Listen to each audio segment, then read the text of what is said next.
ಟೆಕ್ಸಾಸ್ನಲ್ಲಿ ಭಾರತೀಯರು target. Attorney general ಹುದ್ದೆಗಾಗಿ ರಾಜಕೀಯ.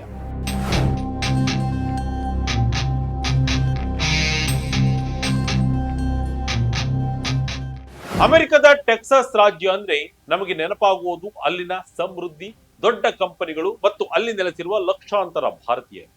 ಆದರೆ ಈಗ ಟೆಕ್ಸಾಸ್ ರಾಜಕೀಯದಲ್ಲಿ ಒಂದು ದೊಡ್ಡ ಸಂಚಲನ ಸೃಷ್ಟಿಯಾಗಿದೆ. ಟೆಕ್ಸಾಸ್ನ ಅಟಾರ್ನಿ ಜನರಲ್ ಎಜಿ ಹುದ್ದೆಯ ಮೇಲೆ ಕಣ್ಣಿಟ್ಟಿರುವ ರಿಪಬ್ಲಿಕನ್ ಪಕ್ಷದ ನಾಯಕ ಆರನ್ ರಿಚ್ ಭಾರತೀಯ ಸಮುದಾಯವನ್ನ ಕೆಣಕುವ ರೀತಿಯ ಹೇಳಿಕೆ ಕೊಟ್ಟಿದ್ದಾರೆ.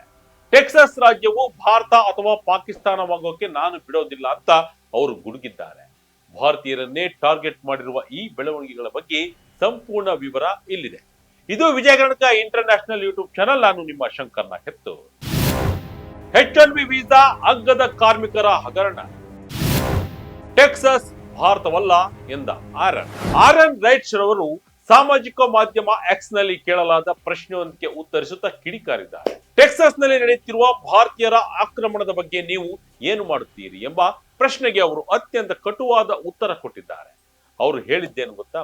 ಟೆಕ್ಸಾಸ್ನ ಕಾಲಿನ್, ಡಲ್ಲಾಸ್ ಮತ್ತು ಹ್ಯಾರಿಸ್ ಕೌಂಟಿಗಳನ್ನ ಶೀಘ್ರದಲ್ಲೇ ಕೋಲ್ಕತ್ತಾ, ದೆಹಲಿ ಮತ್ತು ಹೈದರಾಬಾದ್ ಕೌಂಟಿಗಳು ಎಂದು ಮರುನಾಮಕರಣ ಮಾಡಬೇಕಾಗಬಹುದು. ಯಾಕೆಂದರೆ ತಮ್ಮ ಸಮಾಜದೊಂದಿಗೆ ಬೆರೆಯಲಾಗದ ಭಾರತೀಯರ ಆಕ್ರಮಣ ಅಷ್ಟೊಂದು ಹೆಚ್ಚಾಗಿದೆ ಎಂದಿದ್ದಾರೆ.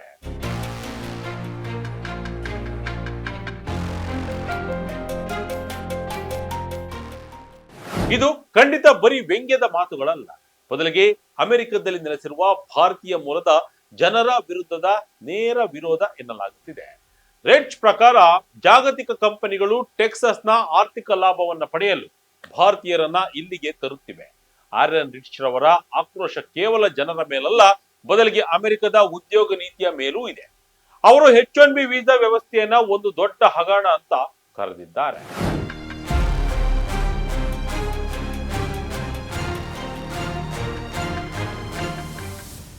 ಅವರ ವಾದ ಏನಂದ್ರೆ, ಅಮೆರಿಕದ ಸ್ಥಳೀಯ ಕಾರ್ಮಿಕರ ಬಗ್ಗೆ ಗೌರವವಿಲ್ಲದ ಕಂಪನಿಗಳು ಭಾರತದಿಂದ ಅಗ್ಗದ ಕಾರ್ಮಿಕರನ್ನ ಕರೆಸಿಕೊಳ್ಳುತ್ತಿವೆ.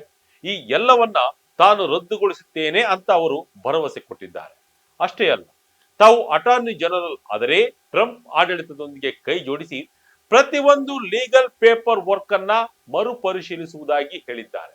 ಅವರ ಮಾತುಗಳಲ್ಲಿ ಒಂದು ಎಚ್ಚರಿಕೆ ಇತ್ತು. ಅನೇಕರನ್ನ ಗಡಿಪಾರು ಮಾಡಲಾಗುವುದು, ಉಳಿದವರನ್ನ ಇಲ್ಲಿಯ ಸಂಸ್ಕೃತಿಗೆ ಒಗ್ಗಿಕೊಳ್ಳುವಂತೆ ಮಾಡಲಾಗುವುದು. ನಮ್ಮ ದೇಶವನ್ನ ಕೇವಲ ಆರ್ಥಿಕ ವಲಯದಂತೆ ಕಾಣುವ ದೇಶಭಕ್ತಿ ಇಲ್ಲದ ಕಂಪನಿಗಳ ವಿರುದ್ಧ ನಾನು ಕಠಿಣ ಕ್ರಮ ಕೈಗೊಳ್ಳುತ್ತೇನೆ. ನೆನಪಿಡಿ, ಇದು ಅಮೆರಿಕದ ಟೆಕ್ಸಾಸ್, ಇದು ಭಾರತ ಅಥವಾ ಪಾಕಿಸ್ತಾನ ಅಲ್ಲ ಅಂತ ಗುಡುಗಿದ್ದಾರೆ. ಭಾರತೀಯ ಜನರು ಈ ದೇಶ ಕಟ್ಟಿದ್ದಾರೆ. ಭಾರತೀಯ ಸಮುದಾಯ 2% ಕಮ್ಮಿ.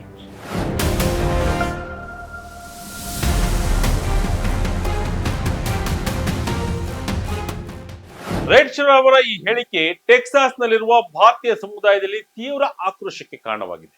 ಇಂಡಿಯನ್ ಅಮೆರಿಕನ್ ಅಡ್ವೊಕಸಿ ಕೌನ್ಸಿಲ್ನ ಸ್ಥಾಪಕ ಸಿದ್ಧಾರ್ಥ್ ರವರು ಈ ದ್ವೇಷದ ಸಂದೇಶವನ್ನ ಖಂಡಿಸಿದ್ದಾರೆ. ಸಿದ್ಧಾರ್ಥ್ ಪೋಸ್ಟ್ ನಲ್ಲಿ ರೆಡ್ಸ್ ಹೇಳಿಕೆಯನ್ನ ಪ್ರಶ್ನಿಸಿದ್ದಾರೆ. ಈ ಭಾರತೀಯ ವಿರೋಧಿ ಅಭ್ಯರ್ಥಿಗೆ ಹಣಕಾಸಿನ ನೆರವು ನೀಡುತ್ತಿರುವವರು ಯಾರು?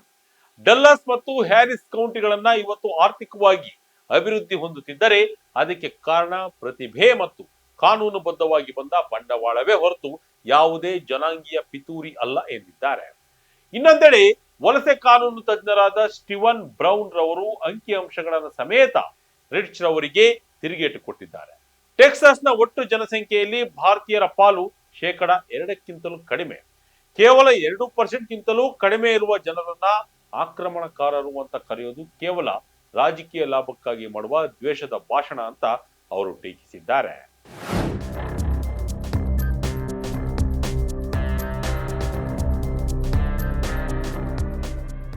ಈ ಚರ್ಚೆಯ ನಡುವೆ ಸಾಮಾಜಿಕ ಮಾಧ್ಯಮಗಳಲ್ಲಿ ಮತ್ತೊಂದು ಸ್ವಾರಸ್ಯಕರ ಪ್ರಸಂಗ ನಡೆದಿದೆ.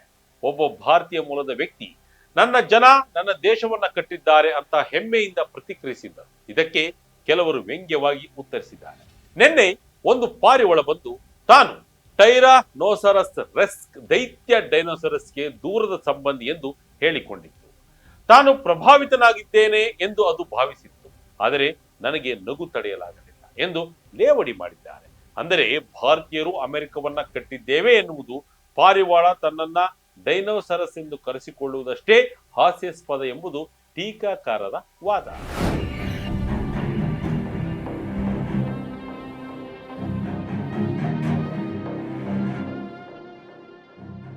ಅಮೆರಿಕದ ಚುನಾವಣೆ ಹತ್ತಿರ ಬರುತ್ತಿದ್ದಂತೆ ಇಂಥ ಜನಾಂಗೀಯ ಮತ್ತು ವಲಸೆ ವಿರೋಧಿ ಹೇಳಿಕೆಗಳು ಹೆಚ್ಚಾಗುತ್ತಿವೆ.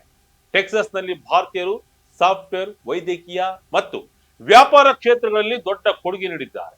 ಆದರೆ ಆರ್ಯನ್ ರಿಚ್ ರವರ ಕಾನೂನು ನಾಯಕರು ಇಂತಹ ಆಕ್ರಮಣ ಎಂದು ಬಿಂಬಿಸುತ್ತಿರುವುದು ಮುಂದಿನ ದಿನಗಳಲ್ಲಿ ಅಲ್ಲಿನ ಭಾರತೀಯರ ಸ್ಥಿತಿ ಏನಾಗಬಹುದು ಎಂಬ ಆತಂಕ ಮೂಡಿಸಿದೆ. ಇದರ ಬಗ್ಗೆ ನಿಮಗೆ ಏನನಿಸುತ್ತೆ?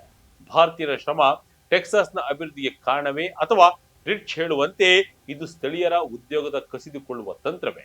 ಕಮೆಂಟ್ ಮಾಡಿ ನಿಮ್ಮ ಅನಿಸಿಕೆಯನ್ನ ತಿಳಿಸಿ. ಇದಾಗಿತ್ತು ಈ ಕ್ಷಣದ ಇಂಟ್ರೆಸ್ಟಿಂಗ್ ಸ್ಟೋರಿ. ಇದೇ ರೀತಿಯ ಸ್ಟೋರಿಗಾಗಿ Vijaya Karnataka international YouTube channel, Facebook channel follow ಮಾಡ್ತಾ ಇರಿ. ಧನ್ಯವಾದಗಳು.